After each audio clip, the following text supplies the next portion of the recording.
शुभकामनाएं। धन्यवाद। और साथ ही सर मैं आपसे जानना चाहूँगी कि ये कायरोप्रैक्टर एक ऐसा स्पेशलाइजेशन है, अगर मैं बात करूँ तो बहुत कम लोगों को इसकी जानकारी है। तो मैं आपसे जानना चाहूँगी कि आप विस्तार से हमारे दर्शकों को थोड़ा बताएं कि क्या होता है इसमें, किस तरीके से इलाज किया जाता है। ये कायरोप्रैक्टिक जो पद्धति है, अगर देखा जाए तो हमारा इंडिया का ही है। हमारे क्या इंडिया वालों ने क्या है कि उसको उस स्तर पे ही छोड़ दिया। जैसे होता है, आप लोग हम देखेंगे हमारे गांव में भी आज से 50 साल 100 साल पहले भी कि हमारे गांव में बहुत सारे जो ओल्ड एज वाले थे, चाहे कुछ भी ऐसे कुछ अगर अचानक से चोट मोच आते थे तो वो लोग ठीक कर देते थे। तो इस पद्धति को हमारे इंडिया में उस लेवल पे छोड़ दिया गया। लेकिन अगर आउट ऑफ कंट्री जाते हैं हम, कनाडा, यूएसए, स्वीडन, तो इसको कोर्स भी डिज़ाइन करके प्रॉपर एक कोर्स बनाया और इस पर ये बोन एनाटॉमी फिजियोलॉजी के बारे में बताया कि इसके पीछे जो हम लोग कर रहे हैं सही क्या है। तो एक कायरोप्रैक्टिक देखा जाए तो एक विदाउट मेडिसिन, विदाउट सर्जरी ऐसा एक ट्रीटमेंट है कि जिससे सारे दर्दों का इलाज हम लोग कर सकते हैं। जैसे आज के डेट में हम लोग देखेंगे कि स्पाइन के प्रॉब्लम से सारे लोग मतलब सफ़र कर रहे हैं, कहीं ना कहीं नेक पेन, बैक पेन, मतलब बैठने उठने के कारण जो प्रॉब्लम होता है हमारे पोस्चरल प्रॉब्लम, तो ये कायरोप्रैक्टिक के थ्रू हम लोग उसको विदाउट सर्जरी, विदाउट मेडिसिन, बस टोटली सबलक्सेशन स्पाइन को ठीक करके दर्द को ठीक करते हैं। ये होता है कायरोप्रैक्टिक। अच्छा जी। और बदलते दौर में लोगों की जो है सारी चीज़ें भी बदल गई, खासकर उठने बैठने की जब हम करते हैं तो ये चीज़ें कितनी लाभप्रद है, क्योंकि लोग दवाइयों पे ज़्यादा फोकस करने लगे हैं आजकल की दवाई खा के ठीक हो जाएंगे, लेकिन उनको नहीं पता हो कि वो एक चीज़ खाते फिर एक चीज़ को डैमेज करते। तो ये कितना महत्वपूर्ण है लोगों को जागरूक करने के लिए? देखिए, पहले तो लोगों को समझना चाहिए कि दर्द मुझे हो क्यों रहा है, क्योंकि आज के जो दर्द हैं हमारे, वो जितने सारे दर्द हैं वो दर्द मतलब अपना पोस्चर रिलेटेड है। अगर कहा जाए तो ये प्रॉब्लम कोई बीमारी नहीं है, ये लाइफ स्टाइल डिजीज़ है। हम अपने आप को सही ढंग से नहीं बैठ रहे हैं, सही ढंग से नहीं चल रहे हैं, सही ढंग से नहीं सो रहे हैं, तो उसके कारण हमारा स्पाइन जो है कहीं ना कहीं मतलब कंप्रेस्ड होता है। कंप्रेस्ड होने के कारण ब्लड वेसल्स जो उसके थ्रू ब्लड सप्लाई नहीं होता है, तो उस कारण हमारे बॉडी में दर्द आता है। गर्दन में कहीं प्रॉब्लम होता है, गर्दन की अगर स्पाइन में कहीं की अगर नसें दबती है तो दोनों हाथों में, कंधों में, नेक में, फेस में ये सारे प्रॉब्लम आते हैं। चेस्ट की हड्डियों में, बैक साइड में अगर कहीं भी अगर प्रॉब्लम होती है स्पाइन में, तो चेस्ट, इंटरनल ऑर्गन जितना हमारा हार्ट, किडनी, लीवर है, वो सब सारे प्रॉब्लम में आते हैं। उसके बाद जैसे ही लोअर लंबर में जाते हैं, जिसको हम लोग बैक पेन कहते हैं, वहाँ अगर ब्लड वेसल्स कंप्रेस्ड होते हैं तो सियाटिक नर्व वगैरह, पैरों में दर्द, पैरों में झंझनाहट, ये सारे सिम्टम आते हैं। सर, कायरोप्रैक्टर एक ऐसा नाम है जिसके बारे में अगर हम बात करें तो लोगों को जानकारी बहुत नहीं है, जानकारी का अभाव अभी भी बहुत काफ़ी कम है। मैं आपसे जानना चाहूँगी कि डॉक्टर्स की अगर हम बात करें तो बहुत सारे स्पेशलाइजेशन हैं, ऑर्थोपेडिक हो गया, ऑप्थेमोलॉजिस्ट, ऐसे बहुत सारी चीज़ें हैं। तो आपने कायरोप्रैक्टर ही क्यों चुना और कैसे इसकी शुरुआत हो, कैसे इससे आपका एक जो लगाव था, एक रुझान था, कैसे इसके शुरुआती दौर में हुई, इस बारे में कुछ विस्तार से शुरू से बताना चाहेंगे? मतलब कायरोप्रैक्टिक चुनने का मतलब मेरा मेन रीज़न ये था कि लोग जो आज के डेट में जो मेडिसिन खा रहे हैं, मेडिसिन से कहीं ना कहीं अलग और बीमारी बॉडी में अपना जन्म ले रहा है। तो उसके कारण मुझे ऐसा लगा कि कोई ऐसा ट्रीटमेंट हो जो कि बिल्कुल मेडिसिन फ्री हो और सर्जरी फ्री हो। तो मुझे लगा कि मुझे तो पहले इतना आइडिया नहीं था कि ये क्या है। लेकिन जब मैं जब 10 साल का था, मैं बिहार आरा के रहने वाला हूँ, बेगमपुर मोहल्ला। जब मैं 10 साल का था तो उस बीच में हमारे फ्रेंड सर्किल में जितने सारे लोग खेलते थे, उनको चोट वोट लगता था तो मैं ठीक कर देता था। तो ये सारी बातों को जैसे जैसे मेरा एज बढ़ते गया तो ये जानकारियाँ बढ़ती गई। पहले मतलब बेगमपुर मोहल्ला से पूरा आरा शहर जाना, ये सब कुछ धीरे धीरे जानते गए। जब मेरा 12th हुआ तो फिर मेरी फिजियोथेरेपी की पढ़ाई पटना से ही हुई। और फिजियोथेरेपी की पढ़ाई करने के बाद में फिर मैं ऑस्टियोपैथी कनाडा इंस्टीट्यूशन में वहाँ से हुई, और कायरोप्रैक्टिक जो हमारी पढ़ाई हुई एकरमन इंस्टीट्यूट ऑफ कायरोप्रैक्टिक स्वीडन से। तो ये सारे करने के बाद में मुझे लगा कि नहीं, ये जो है लोगों तक पहुँचना चाहिए और लोग इससे मतलब ज़्यादा अटैच्ड हो रहे हैं। क्योंकि पहले भी हम देखेंगे जस्ट लाइक फिजियोथेरेपी भी जस्ट लाइक एक एक्सरसाइज थेरेपी है, उसमें भी हम लोग मेडिसिन नहीं देते। अगर किसी दर्द को हम लोग बिना मेडिसिन ठीक करते हैं तो एक बहुत अच्छा ही वो आगे चल करके मतलब लोगों के लिए भी और अपने लिए भी फ़ायदेमंद है। इसलिए मुझे लगा कि नहीं, इसको हम लोग अपना बेस बना कर आगे चल करके लोगों को मतलब हम लोग अपना सेवा दे सकते हैं और लोग इससे ज़्यादा फ़ायदेमंद भी होंगे उनके जो भी दर्द है ये सारे चीज़ों में। क्योंकि दर्द की गोली खाने से कहीं ना कहीं हमारे बॉडी को हार्मफुल होते हैं। हम लोग दर्द तो बचाते हैं, लेकिन कहीं ना कहीं अपने इंटरनल ऑर्गन को कहीं किसी को कोलाइटिस हो जाता है, किसी को लीवर की प्रॉब्लम, किसी के किडनी की प्रॉब्लम, तो ये सारे हैं। और आज के डेट में जो भी लोगों को है रिजल्ट एक्सटेंट चाहिए।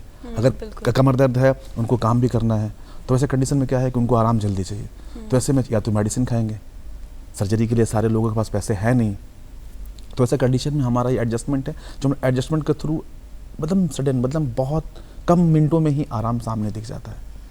तो हमारे पास ऐसे सारे बहुत सारे केसेस आते हैं जो चल कर नहीं आते हैं, उनको उठा कर लाया जाता है और वो चल कर के जाते हैं। क्या बात है। तो और ये बहुत बड़ी बात है कि आजकल अगर आप मेडिसिन ना खाएं और आप ठीक हो जाएं, ये बहुत बड़ी बात है। और जब सर हम बात करते हैं, जैसे आपने कहा कि आपको समय के साथ धीरे धीरे पता चला, तो इसमें अगर कोई इस क्षेत्र में कोई आना चाहता है, कोई बच्चे अगर आना चाहते हैं, तो क्या प्रोसेस है आने का? इसको मैम 12th कंप्लीट करके फिजियोथेरेपी कंप्लीट करने के बाद में अपना इसका प्रॉपर कोर्स होता है, वो अप्लाई कर सकते हैं। और अभी देखा जाए तो इंडिया में ऑस्टियोपैथी के कॉलेज श्री श्री रविशंकर जी महाराज का यहाँ क्या कहते हैं, और उड़ीसा में और कॉलेजेस भी आगे हैं, तो वो सारे लोग तैयारी कर सकते हैं 10+2 के बाद। और ये मतलब जो भी है इसका कोई ज़्यादा असर ये नहीं, थोड़ा मेडिकल बैकग्राउंड होना चाहिए तो हम लोग इसको अच्छे तरीके से कर पाएंगे। और साथ ही अगर हम कैरोप्रैक्टर की ही अगर बात करें तो सर मैं आपसे जानना चाहूँगी कि किस तरीके की बीमारियों का इलाज कैरोप्रैक्टर से किया जा सकता है, और साथ ही उम्र की अगर मैं बात करूँ तो क्या जो एजेड लोग हैं या जो छोटे बच्चे हैं, क्या किसी भी उम्र के लोगों के साथ ये जो इलाज है वो किया जा सकता है, और किन बीमारियों के लिए किया जाता है? इसमें क्या है कि कैरोप्रैक्टिक में जो है रीढ़ से संबंधित जो प्रॉब्लम है, जैसे कि हमारे एक मेरा सा थॉट है, रीढ़ की हड्डी की सही आकार स्वस्थ जीवन का आधार। अगर हम लोग गलत पोस्चर में बैठते हैं, अब लॉन्ग सिटिंग में अगर मैं गलत पोस्चर में बैठूंगा तो हमारा स्पाइन क्या है उस पोस्चर को अडॉप्ट कर देगा। जैसे ही अडॉप्ट करेगा तो वहाँ ब्लड सर्कुलेशन कम होने लगेगा। हमारे बॉडी में दर्द होने का दो ही कारण है, या तो ब्लड सर्कुलेशन फास्ट है या तो स्लो है। तो हमारा जो स्पाइन जैसे ही अगर गलत पोस्चर में जाएगा, वर्टिब्रा ऐसे ही सीक्वेंशियल एलिमेंट में नहीं रहेगा, तो वहाँ ब्लड कंप्रेशन होने लगेंगे। जैसे ब्लड वेसल्स कंप्रेस होंगे तो ब्लड के फ्लो भी कम होगा, तो जिसके कारण हमारे जो भी वो पार्ट को ब्लड सप्लाई करता होगा वहाँ पेन स्टार्ट होने लगेगा। अगर जैसे अगर आज के कॉमन डिजीज आप देख लीजिए, गर्दन में दर्द होना, माइग्रेन हेडेक होना, सर दर्द हो जाना, सर्वाइकोजेनिक हेडेक होना, हाथों में सूनापन आना, ब्लरी विजन आना, एंड मतलब हार्ट रेट अचानक बढ़ने लगना, या डाइजेशन प्रॉपर काम नहीं करना, या मतलब पैरों में सूनापन आना, झंझनाहट होना, या सियाटिक नर्व पेन होना, ये सब मतलब दर्द से रिलेटेड देखा जाए तो सारी बीमारियों को हम लोग इलाज कर सकते हैं इसमें। तो ये एक बहुत अच्छी चीज़ है ऋचा कि हम देखते हैं कि किसी भी मांसपेशियों का दर्द या फिर किसी भी हड्डियों का दर्द हम इस बिना किसी दवाई बिना किसी ऑपरेशन का आराम से इलाज हो जाता है। तो हम लोग कैरोप्रैक्टर पे बातचीत कर रहे थे, हम देखते हैं कि आजकल बहुत सारी बीमारियां हो गई हैं, हम लोग बहुत सारी बीमारियों से ग्रसित हो रहे हैं। और जब भी हम हड्डियों की बात करें या मांसपेशियों की बात करें, दर्द की बात करें, तो इससे तो मुझे लगता है हर दूसरा इंसान जूझ रहा है। मैं आपसे जानना चाहूँगी कि क्या एक सही लाइफस्टाइल होना चाहिए, किस तरीके से बैठने का पोस्चर होना चाहिए, क्या ऐसा होना चाहिए जिससे जो हमारा पोस्चर है, बैठने का तरीका, और इन बीमारियों से ताकि हम बच सके, कुछ बताना चाहिए? इसमें मैडम सबसे बड़ी बात है कि लोगों को अभी बैठना भूल गए हैं कि कैसे बैठना है, कैसे खड़ा होना है, या कैसे मुझे कोई भी अगर रात में सोना है तो किस तरीके से मैट्रेस चाहिए, और कैसे मुझे लॉन्ग सिटिंग करना है तो कैसे मुझे करना है। क्योंकि ये कॉमन आप देखेंगे, सॉफ्टवेयर इंजीनियर हैं, जितने सारे बैंकर्स हैं, उन लोगों को लॉन्ग सिटिंग होता है। चाहे हमारे ड्राइव मतलब जितने सारे बाइकर्स हैं, या चाहे मतलब कार ड्राइव जो करते हैं, उन लोगों के लिए वो लोग क्या है कि कहीं ना कहीं अपने आराम के लिए बॉडी को टिल्ट कर देते हैं और वो बैठ रहते हैं उस पोस्चर में बैठने के कारण ये सब प्रॉब्लम होता है। तो मैं उन लोग से बोलूँगा कि एक पोस्चर में कंटिन्यू नहीं बैठना है। अगर बैठे भी हैं तो हर वो 20 से 30 मिनट, आधे घंटे, 1 घंटे के बाद वो पोस्चर को चेंज करें। वो कंटिन्यू उस पोस्चर में रहेगा तो हमारा बॉडी अडॉप्ट नहीं करेगा और हमारा स्पाइन जो है बिल्कुल हेल्दी रहेगा।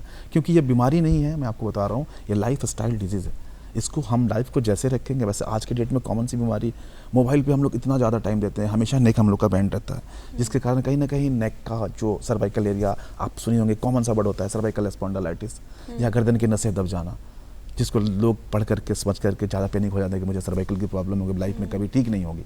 तो इससे बिल्कुल ऐसा कुछ नहीं है। तो लाइफ को थोड़ी सी क्या है कि थोड़ा जागरूकता रहेगा अपने अंदर तो ये बीमारी नहीं होगी। और हर वो इंसान को जो फिट है और जो अनफिट है, दोनों को कम से कम सुबह में मॉर्निंग जैसे कि योगा, एक्सरसाइजेस ये थोड़ी बहुत देनी चाहिए। इससे फिजिकल एक्टिविटी से अपना सारा बॉडी जो है बैलेंस रहता है, सारे जॉइंट्स जो है मोबिलाइज रहता है, तो ये सब प्रॉब्लम नहीं आएंगे। और साथ ही अगर हम कैरोप्रैक्टर की बात करें, जैसा कि आपने बताया, और देखते हैं हम लोग ऋचा कि सर्वाइकल की प्रॉब्लम से, जैसा आपने भी बताया कि बहुत सारे लोग जूझ रहे हैं, तो क्या ये बच्चों में भी होता है, और अगर होता है तो क्या ये कैरोप्रैक्टर से क्या उनका इलाज किया जा सकता है? छोटे बच्चों में मैम आज के डेट में देखेंगे कि घर में सबसे ज़्यादा बीमारी मोबाइल से ही होता है। जितने भी बच्चे हैं इतने मतलब जिद करते हैं, खाते समय, बैठते समय, जैसे भी उन लोग को मोबाइल, मुझे देखा जाए तो 10 में से 5-6 घंटे बच्चे उस पर जाते हैं। तो आजकल देखेंगे आंखों की प्रॉब्लम बच्चों की आ रही है, गर्दन की प्रॉब्लम आ रही है, हाथ का सूनापन आ रहा है। तो ये सब सारी बीमारी जो है नेक से रिलेटेड है, तो हम लोग उसको ठीक कर सकते हैं। और वो थोड़ी बहुत अगर सावधानी घर पे बरता जाए तो इससे मतलब मेरे पास भी आने की ज़रूरत नहीं है, वो ऐसे भी ठीक हो सकते हैं। बिल्कुल। और साथ ही अगर हम एक्सपेंसेस की भी बात करें, क्योंकि ये एक ऐसा इलाज है जिसके बारे में लोगों को ज़्यादा जानकारी नहीं है, जानकारी का एक अभाव है, तो जो भी लोग करवाना चाहते हैं, क्योंकि मुझे लगता है हर कोई ये करवाना चाहेगा, किसी नहीं पसंद कि बिन दवाई या फिर बिना ऑपरेशन के वो अपना इलाज करवाए, तो कुछ। मैडम हमारा जो ट्रीटमेंट है, मैं जो ट्रीटमेंट करता हूँ, वो मेरा जो फ़ी वगैरह है 10,000 पर सेशन है। एक सेशन में सारा वो डायग्नोसिस से लेकर के ट्रीटमेंट का लेकर के करीब वही 10 to 15 मिनट्स का टाइमिंग होता है। उसमें हम लोग सारा डायग्नोस करने के बाद में उसके बाद ट्रीटमेंट देते हैं, सारे बोन को अलाइन करते हैं। कम से कम 3 सेशन 3 बार आने होते हैं, तो 3 बार आने के मतलब 30,000। और मैं इसके साथ साथ जितने मैं हर एक वो महीने का 1 तारीख को 100% मैं फ्री करता हूँ बिना कोई चार्जेस के। और मुझे ऐसे भी लगता है कि मुझे किसी को करना है, मतलब विज़िट के दौरान भी मैं सारे पेशेंट जो दिखते हैं गरीब हैं, मैं उनको फ्री करता हूँ। और टाइम टू टाइम मैं ऑल ओवर बिहार के, ऑल ओवर इंडिया में वर्कशॉप ऐसे अटेंड करता हूँ और सारे पेशेंट को वहाँ फ्री मतलब उनके बारे में बताता भी हूँ क्यों है, और ट्रीटमेंट भी करता हूँ। तो ये सारी बातें हैं। और एक सबसे बड़ी बात है सेरिब्रल पाल्सी, आप देखी होंगी, सीपी चाइल्ड, जो छोटे बच्चे होते हैं, जो एबनॉर्मलिटी बचपन से ही होती है, बैठते नहीं हैं, सोते नहीं हैं, नेक को टेढ़ा रखते हैं, हैंड ग्रिप नहीं होता, तो उन लोगों को भी हम लोग अच्छे तरीके से मसल्स लेंथ बढ़ाते हैं, पावर बढ़ाते हैं और फिजियोथेरेपी के साथ साथ इसको ठीक करते हैं। क्या बात है। और बहुत ही बेहतर जानकारी, उम्मीद करते हैं कि दर्शकों को भी ये हम लोग का सेशन बहुत अच्छा लगा होगा। और उम्मीद करते हैं कि आप लोग भी अपने शरीर का, अपने बैठने का, इन सब चीज़ों का ध्यान रखें, क्योंकि अभी जर्नी बहुत बड़ी है। सर, इतनी अच्छी बातें बताने के लिए, हमारे शो में आने के लिए आपका बहुत बहुत धन्यवाद। तो इसी के साथ दर्शकों, वक्त की थोड़ी पाबंदी है और जाते जाते जैसा कि हम आपसे रिक्वेस्ट करते हैं, ये गुजारिश करते हैं कि आप हमें एक खत भेजें जिससे हम ये जान सकें कि आपको आज का ये हमारा कार्यक्रम कैसा लगा। तो दर्शकों, फटाफट उठाए पेन कॉपी और नोट करें हमारा पता है कार्यक्रम बिहार बिहान, दूरदर्शन केंद्र पटना, फ्रेजर रोड। साथ ही दर्शकों, हमारा पिन कोड है 8000001 और हमारा ईमेल आईडी है direct@ddkpatna@gmail.com। तो ऐसे के साथ दर्शकों, अब आपसे लेते हैं अलविदा और मुझे और ऋचा को दीजिए इजाज़त। नमस्कार।